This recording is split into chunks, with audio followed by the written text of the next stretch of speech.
Captain Marcus Reynolds floated in the observation module of the International Space Station, his eyes fixed on the endless sea of stars. 20 years of space experience hadn't dulled his wonder at the view. The Earth hung below like a bright blue marble, peaceful and quiet in the vast darkness of space. His quiet contemplation was interrupted by a sharp beep from the monitoring station. At first, he thought it was just another piece of space debris. They track thousands of objects every day. But this was different. "Houston, this is ISS.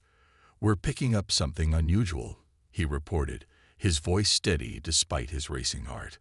"Object appearing at the edge of our solar system, just beyond Pluto's orbit." The object was massive, far larger than any known human spacecraft. As Reynolds watched the readings, more alerts started flooding in. Ground-based telescopes across Earth had spotted it too. The object had simply appeared, as if stepping out of thin air. "Captain Reynolds," the voice from Houston crackled through his headset. "Can you confirm visual contact?" Reynolds adjusted the station's external cameras, zooming in as far as they could reach. Through the enhanced image, he saw it, a dark shape against the stars, geometric and clearly artificial. Its surface gleamed with a metallic sheen that no asteroid could possess. "Visual confirmation," he replied. "It's a ship, and it's big, really big." The next few hours were chaos. Space agencies worldwide shared data as they tracked the vessel's movement. It was heading directly toward Earth, but slowly, almost cautiously. News of the contact leaked despite government attempts to keep it quiet. Social media exploded with pictures, theories, and panicked discussions. Reynolds and his crew continued their observations, recording every detail they could about the approaching ship. Its design was elegant but alien. Smooth curves blended with sharp angles in ways that seemed to defy normal engineering principles. Strange energy readings pulsed from its hull, unlike anything Earth scientists had ever recorded. "ISS, this is Houston Control. We're getting reports of smaller objects departing the main vessel. Can you confirm?" Reynolds checked the readings again. "Confirmed. 3 smaller craft have separated from the main ship. They appear to be heading toward Earth's orbit. The smaller ships moved faster than their mothership, crossing the solar system in hours rather than days. They took up positions around Earth, one above each pole and one over the equator. They made no hostile moves, but their message was clear. Earth was surrounded."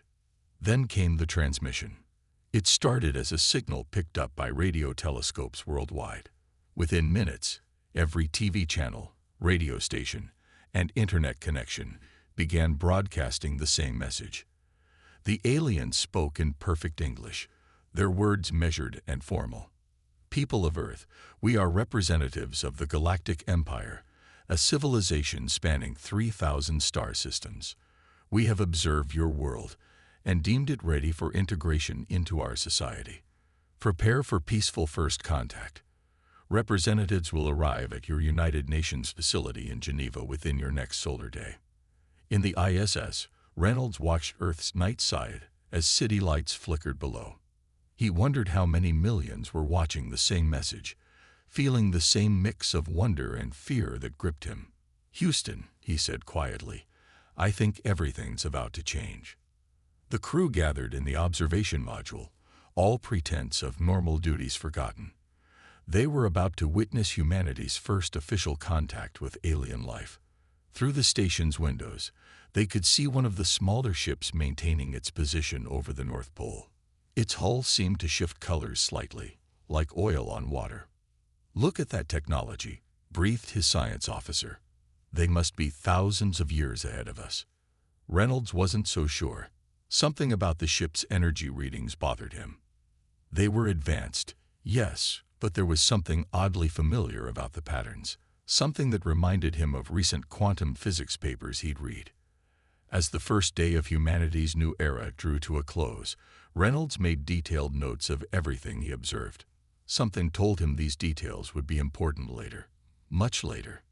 In Geneva, the world's leaders gathered in emergency sessions, Military forces worldwide went on high alert, even though everyone knew it would be useless against such advanced technology. All humanity could do now was wait for tomorrow, when they would meet their new galactic neighbors face to face. The United Nations building in Geneva had never seen such activity.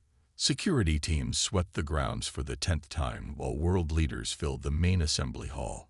The morning sun cast long shadows across the building's facade as military units took their positions around the perimeter. At exactly 9:00 a.m. local time, the Imperial delegation arrived. They didn't use ships or vehicles. One moment the space before the UN building was empty. The next, 7 figures stood there. Their sudden appearance sent ripples of shock through the crowd of journalists and onlookers held back by security barriers. The Imperial representatives wore what looked like flowing robes made of liquid metal.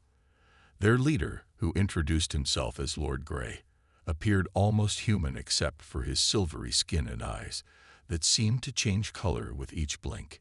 His voice carried easily across the assembly hall without any apparent need for amplification. "We come as friends," Lord Grey began, his perfect English carrying no accent. "The Galactic Empire spans 3,000 worlds, and Earth shall be its newest member. We bring gifts of technology, medicine, and knowledge." The UN Secretary-General stood to respond, but Lord Grey continued speaking, as if no one else had moved. "Your world holds a strategic position in our ongoing conflict with the Centauri Federation. We require your cooperation.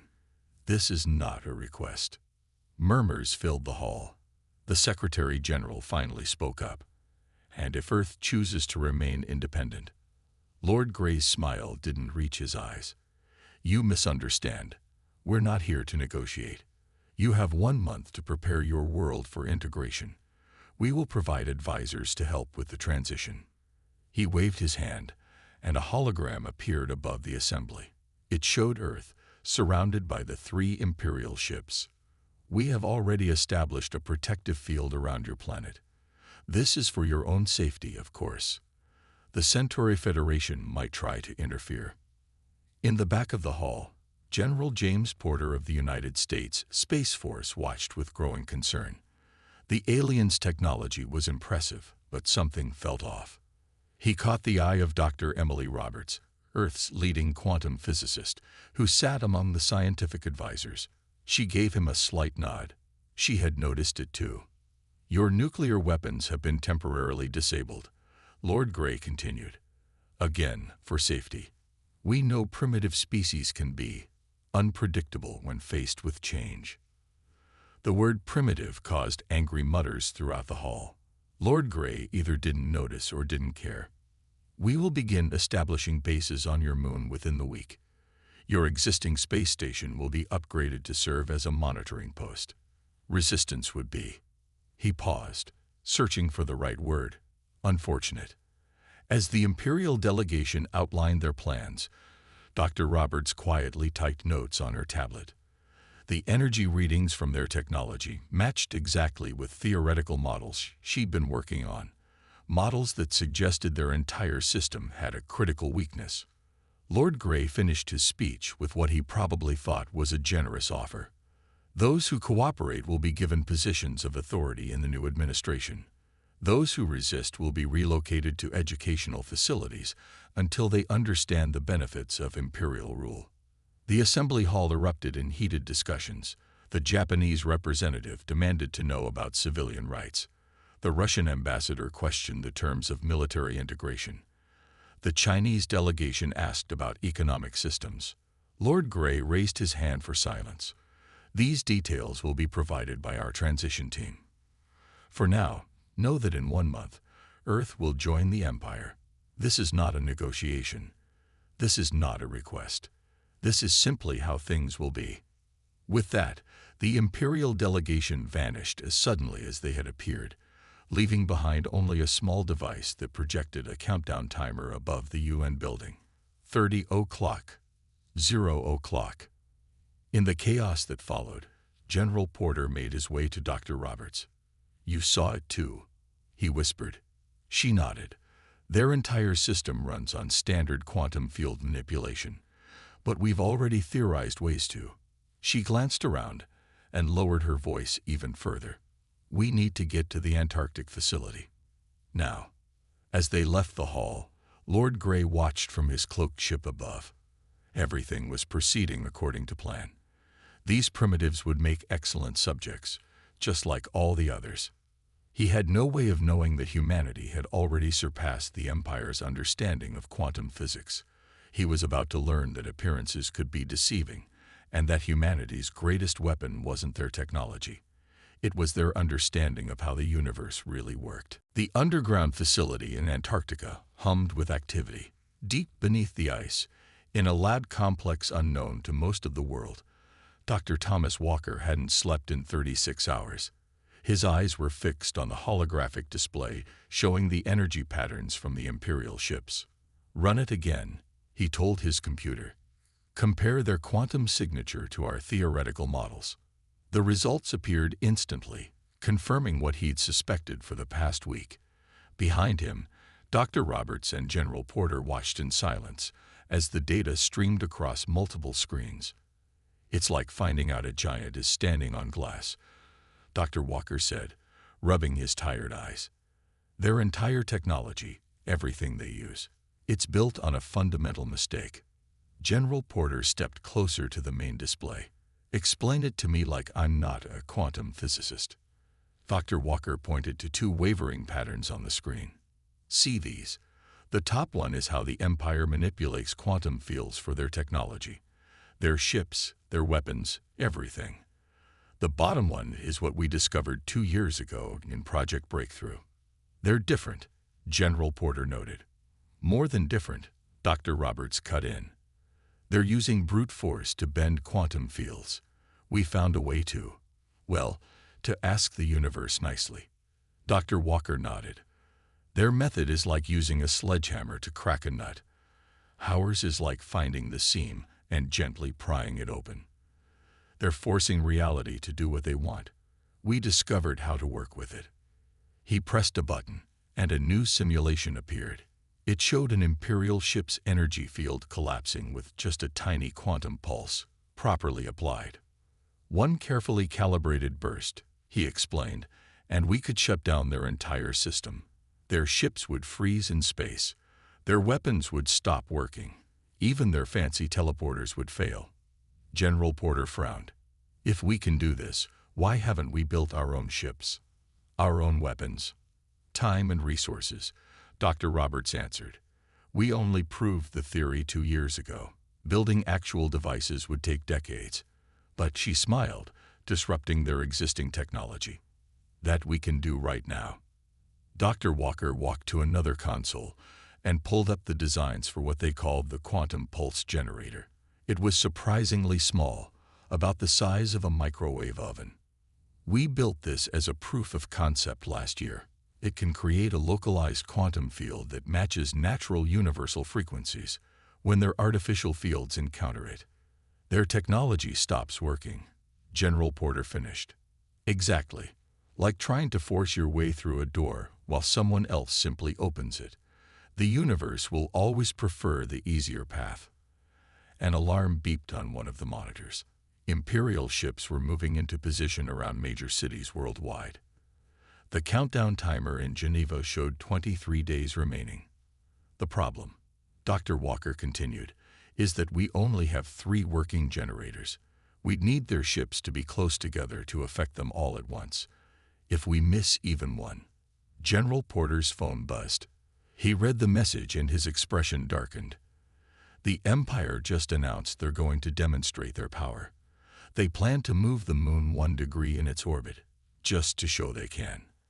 Dr. Roberts laughed suddenly. All 3 men turned to look at her. Don't you see? She said. They're going to do exactly what we need. Moving the moon will require all their ships to work together, focusing their fields in one location. Understanding dawned on Dr. Walker's face. One perfect moment when their entire system will be interconnected. One warning shot, General Porter said slowly. Show them what we can do without actually hurting anyone. Dr. Walker turned back to his computers, fingers flying over the keyboards. We'll need to calculate the exact moment their fields are most vulnerable. Miss it by even a second. How long? The general asked. Give me 12 hours. Then we can show the Empire why they should have asked nicely before trying to take over Earth. As they worked through the night, the Imperial ships continued their preparations, completely unaware that their greatest display of power would become their greatest moment of weakness. Above them, in the ice and snow of the Antarctic surface, a fierce storm raged. But in the labs below, humanity quietly prepared to teach an empire that true power didn't come from forcing your will upon the universe. It came from understanding it. Commander Ann Wells stood in the control room of Mobile Base Alpha, hidden beneath 2 miles of Antarctic ice. On the screens before her, 3 quantum pulse generators hummed quietly, their blue lights pulsing in perfect harmony with the universe's natural frequency. Transport team is ready, her second-in-command reported. We can have the generators in position within 6 hours. The plan was simple but dangerous. They needed to place the 3 generators in a triangle formation around the area where the Imperial ships would gather for their moon-moving demonstration. 1 generator would be hidden in the Andes Mountains, another in the Pacific Ocean, and the third in a modified satellite. Status report. Commander Wells called out to her team. Generator 1, stable and ready for transport. The chief engineer responded, power output at 99.8% efficiency. Generator 2, same status. Underwater housing is secure. Generator 3, space-worthy and ready for launch. Satellite disguise is holding up under all scans. Commander Wells checked the main display where a countdown showed 15 hours until the Empire's demonstration. They had moved it up, probably to show their dominance even sooner. Their arrogance would be their downfall. Ma'am, one of her officers called out. Imperial patrol approaching the outer perimeter. Everyone froze. The Empire had been sending patrols around Earth's surface, supposedly looking for signs of resistance. One was now flying directly over the Antarctic. Full cloak, Wells ordered. Switch to minimal power. The base's quantum camouflage activated. Unlike the Empire's brute force stealth technology, Earth's system worked with natural quantum fields, making it completely undetectable to Imperial scans. The patrol passed overhead, its sensors sweeping the ice. In the control room, they watched through their own cameras as the Imperial ship continued its search, finding nothing but endless white snow. Clear, the officer announced after 10 tense minutes. They're moving toward the Pacific. Wells let out a breath she hadn't realized she was holding. Begin transport sequence. Team 1, head to the Andes. Team 2, prepare for Pacific deployment. Team 3, get that satellite ready for launch. As her people moved into action, Dr. Walker entered the control room. Commander, final calculations are complete. When they try to move the moon, there will be a 3-second window where their entire network will be vulnerable. 3 seconds. Wells frowned. That's not much time. It's all we need. The generators are programmed to activate automatically when they detect the peak energy surge. All 3 need to fire simultaneously, creating a triangular field that will, well, essentially ask the universe to ignore their commands. Wells studied the tactical display. The Empire had announced they would move the moon at exactly midnight UTC. All their ships would link their quantum fields together, creating what they thought was an unbeatable show of force. Transport Team 1 is away, the comm officer reported. ETA to Andy's position, 4 hours. Team 2 boarding submersible. Pacific deployment on schedule. Satellite loaded and ready for launch window in 2 hours. Everything was moving according to plan, but Wells felt the weight of responsibility on her shoulders. If they failed, Earth would face the Empire's wrath. If they succeeded, they would reveal their greatest secret, but it might be enough to save their independence. Her tablet beeped with a message from General Porter. UN Security Council briefed. All major powers on board. You have full authorization. Good luck. Wells touched the small medallion she wore under her uniform, an old family good luck charm with a quantum scanning chip hidden inside. The chip showed the same readings they'd discovered weeks ago. The Empire's technology was powerful but flawed, built on a misunderstanding of how quantum fields truly worked. "Commander," Dr. Walker said quietly, "even if this works, they might not take it well. Being embarrassed by primitives could make them angry."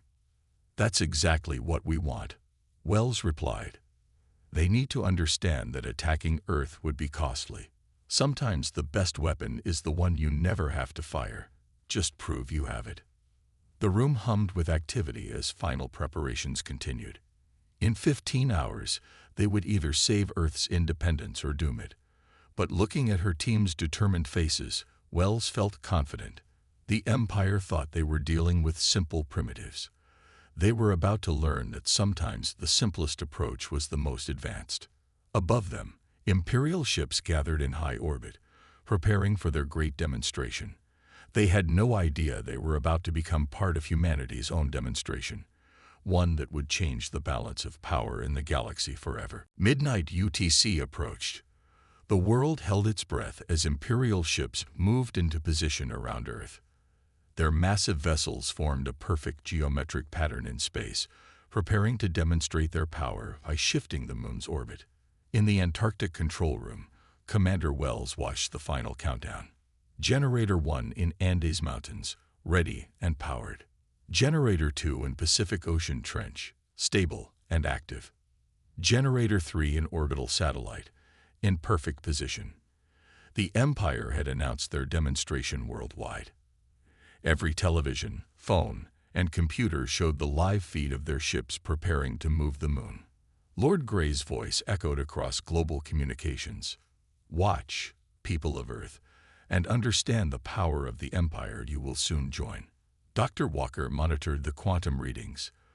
"They're linking their ship's energy fields. Just as we predicted. All their power will be connected for exactly 3 seconds when they attempt to move the moon. All teams, stand by," Wells ordered. "Remember, we only get one chance at this." In space, the Imperial ships began to glow with energy. Captain Reynolds, still aboard the International Space Station, had the best view of what was about to happen. His orders were simple: record everything. Energy buildup at 60%. Dr. Walker announced. 70%. 80%. Lord Grey's voice came again. "Witness true power. 90%. They're about to fire." Commander Wells took a deep breath. "Execute warning shot." All 3 quantum generators activated simultaneously.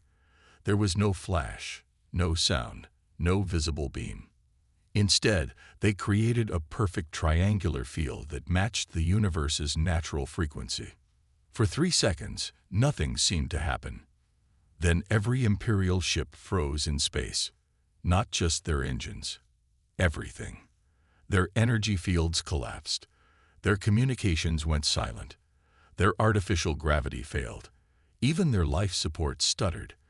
For exactly 1 second, the mighty Imperial fleet hung in space like dead metal. When their systems came back online, there was total silence. Commander Wells nodded to her communications officer. A single message was sent to the Imperial fleet, broadcast on all frequencies in simple text. "This was a demonstration of our most basic defensive capability. We can do much worse. We can do it for much longer. Leave Earth in peace, or next time we won't be so gentle." The message was followed by detailed scans showing exactly how their quantum field disruption worked, proof that Earth understood the Empire's technology better than they did themselves. On the Imperial flagship, Lord Grey stared at the data in disbelief. These primitives had not only understood Imperial quantum technology, but had found its fundamental flaw. Worse, they had developed a way to exploit it that the Empire's scientists hadn't even thought possible. "Ma'am," the sensor officer called out, "Imperial ships are powering down their weapons. They're retreating to a higher orbit." Dr. Walker checked his readings. The linked field they were building to move the moon. They've completely abandoned it. They're not even trying. In the United Nations building in Geneva, the Imperial Ambassador received new orders. The Empire's demands for Earth's submission were immediately withdrawn. Captain Reynolds, watching from the space station, saw the Imperial ships pull back one by one. Their perfect formation was gone, replaced by a cautious, defensive pattern. "Control," Reynolds radioed, unable to keep a smile from his voice. "I think we just won without firing a shot." In the Antarctic base, Commander Wells finally allowed herself to relax slightly. "Send word to all teams. Begin generator recovery. Full stealth protocols remain in effect." "What do you think they'll do now?" Dr. Walker asked quietly. "They'll be back," Wells replied. "But not as conquerors. We've shown them that Earth isn't defenseless. We just believe in warnings before weapons." The screen showed the Imperial ships continuing their retreat. Earth's quantum generators had revealed a simple truth. True power wasn't about who had the biggest weapons or the most advanced technology. It was about understanding how the universe worked and working with it, not against it. As the sun rose over Antarctica, humanity had sent its first and only warning to the galaxy. They didn't need vast fleets or advanced weapons. They had something more powerful: knowledge, understanding, and the wisdom to use it carefully. The Empire had learned an important lesson.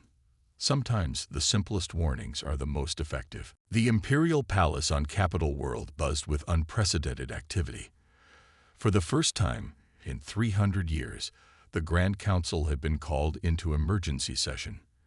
In the massive circular chamber, representatives from 3,000 worlds gathered to discuss one small planet that had changed everything. Lord Grey stood before them, his silver skin notably duller than usual.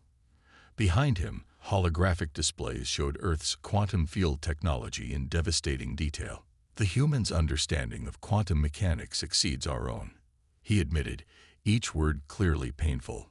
"Their method of working with natural universal frequencies makes our forced quantum manipulation look primitive." The word he had once used to describe humans now turned against him, causing murmurs through the assembled council. "Show us again," demanded the High Chancellor, her multiple eyes narrowing. "Show us what they did to our finest ships." The hologram changed to display the moment of Earth's demonstration. The Council watched in silence as Earth's quantum pulse disabled 17 Imperial warships with seemingly no effort. 1 second of disruption, Lord Grey explained. "A warning shot," they called it. Their message indicated they could maintain the effect for much longer. "Could they?" asked a council member. "Our scientists say yes. Their approach to quantum fields is fundamentally different from ours. We force quantum fields to obey us. He paused. They ask the universe politely, and it listens." In a private chamber adjacent to the council hall, the Empire's top scientists studied Earth's freely provided data. Dr. First, the Empire's leading quantum physicist, looked up from his analyses with a mix of horror and admiration. "They're right," he told his colleagues. "Our entire technological base is built on a flawed understanding. We've spent thousands of years developing bigger hammers, while they found the door's hidden latch." Back in the council chamber, the debate raged on. "We should crush them now," shouted one Warhawk representative, "before they develop more weapons." "With what?" Lord Grey responded. "Every ship we send would be vulnerable to their technology, and they've proven they can detect our stealth systems." A High Chancellor raised a hand for silence. "What do they want?" "Nothing," Lord Grey replied. "They demand only to be left in peace." Their message was clear. They have no interest in conquest, only in maintaining their independence. A primitive race with advanced quantum physics knowledge, asking to be left alone. The High Chancellor's aide whispered, "It makes no sense." But it did make sense to Lord Grey now. He understood what he had missed before. "They're not primitive," he said. "They're patient. They developed their technology slowly, carefully, understanding it completely before building it. While we rushed to expand across the galaxy, they took time to understand the universe itself. The council chamber's main screen lit up with a new message from Earth. The High Chancellor read it aloud. To the Imperial Council, we have no desire for conflict. We believe in peaceful coexistence and mutual respect. We are willing to share our understanding of quantum physics in exchange for recognition of Earth's independence and sovereign rights. We suggest starting with cultural and scientific exchange programs. War profits no one. Knowledge benefits all. The message was signed simply, humanity. The council erupted in discussion. Some demanded immediate acceptance of Earth's offer. Others insisted on caution. A few still called for military action, though their voices grew quieter as the implications of Earth's technology became clearer. In his private quarters later that day, Lord Grey received a secure transmission from Earth. It was a detailed paper on quantum field theory, showing exactly how the Empire could improve its own technology. A gift, freely given, demonstrating both humanity's knowledge and their willingness to share it. He studied the paper carefully, understanding now what he had missed in his first assessment of Earth. They weren't primitive at all. They were simply wise enough to develop their technology carefully, thoroughly, and with complete understanding. As the Empire's fastest courier ships spread news of the day's events across 3,000 worlds, one thing became clear. The galaxy had changed. A small blue planet had proven that true power came not from force, but from understanding. The Empire faced a choice: adapt to this new reality, or risk becoming truly primitive in comparison to the race they had so recently dismissed. In the council chamber, the High Chancellor called for a vote on Earth's proposal. The future of both civilizations hung in the balance. 3 months after Earth's demonstration, the United Nations Chamber in Geneva hosted a very different meeting. Instead of demands and threats, there was a signing ceremony. The Earth-Empire Cooperation Treaty marked humanity's first official galactic diplomatic agreement. Captain Marcus Reynolds, who had witnessed first contact from the International Space Station, now stood beside Commander Wells as Earth's chosen representatives. Across the table sat Lord Grey, looking noticeably more humble than during his first visit. By signing this treaty, Lord Grey announced, the Galactic Empire recognizes Earth as a sovereign and independent world. We offer friendship, not dominion. The treaty terms were straightforward. Earth would remain independent. The Empire would withdraw its military presence from the solar system. Both civilizations would share scientific knowledge, focusing first on quantum physics research.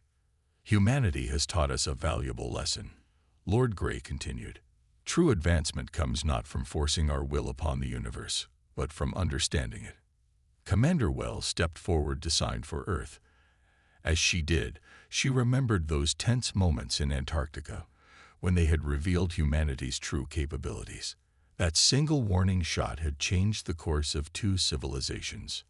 The Quantum Technology Exchange Program begins next week, she announced. We've already selected our first team of scientists to visit the Imperial Academy. Dr. Walker, seated in the audience, smiled. He would be leading that team. The Empire's quantum physicists were eager to learn Earth's approach to universal frequencies. In return, humanity would gain access to centuries of other scientific advances. But the most significant change was happening far from Earth. News of humanity's quantum breakthrough had spread across the galaxy. Other worlds under Imperial rule began questioning the old ways of doing things. The Empire found itself changing, evolving from a force of conquest into something more like a federation of equals. The Centauri Federation has requested peace talks, Lord Grey informed the Assembly. Your demonstration showed them the same thing it showed us, that there are better ways than force. Captain Reynolds looked out at the gathered crowd of humans and aliens. 3 months ago, he had feared humanity would become just another conquered world. Now, Earth was helping reshape galactic society. We've prepared a gift, Commander Wells announced. She nodded to Dr. Walker, who activated a holographic display. It showed plans for an improved version of the Empire's faster-than-light drive, one that worked with natural quantum fields instead of against them. This new drive design uses 40% less energy and causes no damage to spacetime. Dr. Walker explained. It's our way of showing that cooperation benefits everyone. Lord Grey studied the plans with barely concealed amazement. In 3 months, Earth's scientists had already improved upon technology the Empire had used for centuries. After the ceremony, Captain Reynolds walked through Geneva's streets. Imperial ships still hung in orbit, but now they were research vessels and diplomatic shuttles, not warships. On street corners, human and alien scientists discussed theories and shared ideas. Quite a change from first contact, Commander Wells said, joining him. Who would have thought our greatest weapon would be understanding? Reynolds nodded. The Empire came expecting to find primitives. Instead, they found teachers. In Antarctica, the 3 quantum pulse generators had been deactivated but remained ready. Earth had learned its own lesson. Peace through strength, but strength through understanding rather than force. The sun set over Geneva as the first group of human students prepared to leave for the Imperial Academy. In return, alien scholars arrived to learn at Earth's universities. Cultural exchange programs were already planning art exhibitions, music festivals, and sports competitions between worlds. Commander Wells received one final report that evening. The Empire had begun retrofitting its entire fleet with Earth's quantum field technology. The age of forcing the universe to obey was ending. A new era of working with natural forces had begun. Ready for your first diplomatic mission? She asked Reynolds. He smiled, touching the captain's insignia on his new uniform, marked with both Earth and Imperial symbols. Ready to show the galaxy that sometimes the best way to win a fight is to turn it into a conversation. As Earth's first diplomatic ship prepared for launch, humanity had proven a simple truth. True power came not from conquering the universe, but from understanding it. Their one warning shot had done more than protect Earth's independence. It had changed the course of galactic history. The primitives, it turned out, had been the ones trying to force their will upon the universe. The truly advanced were those who had learned to listen to it instead.